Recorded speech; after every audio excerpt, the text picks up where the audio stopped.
الكتاب لا ريب فيه هدى للمتقين الذين يؤمنون بالغيب ويقيمون الصلاة ومما رزقناهم ينفقون والذين يؤمنون بما أنزل إليك وما أنزل من قبلك وبالآخرة هم يوقنون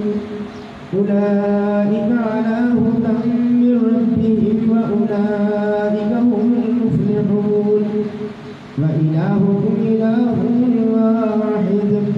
لا إله إلا هو الرحمن الرحيم